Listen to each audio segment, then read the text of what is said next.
पश्यैतां पाण्डुपुत्राणाम् आचार्यमहतीं च मूं व्यूधां द्रुपदपुत्रेण तव शिष्येन धीमता.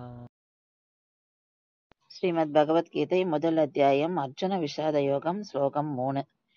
சஞ்சயன் திருதராஷ்டிரர்கிட்ட போர்க்களத்துல என்ன நடக்கிறதுன்னு சொல்லிட்டு இருக்கார்.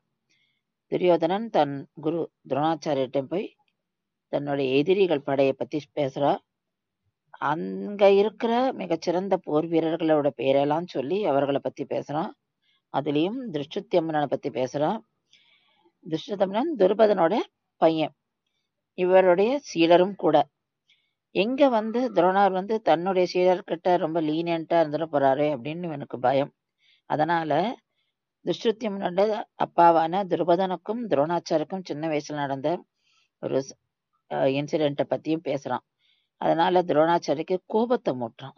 இன்னும் அவர் அந்த பகைமையை மறக்கக்கூடாது அப்படின்றதுனால அவன் இந்த விஷயங்கள் எல்லாம் சொல்லி அவரை பார்ஷியலா நடந்துக்க கூடாது அப்படின்னும் எச்சரிக்கிறான்.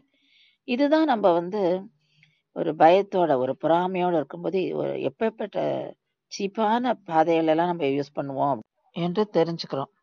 அதனால நம்ம ரொம்ப ஜாக்கிரதையா இருக்கணும்.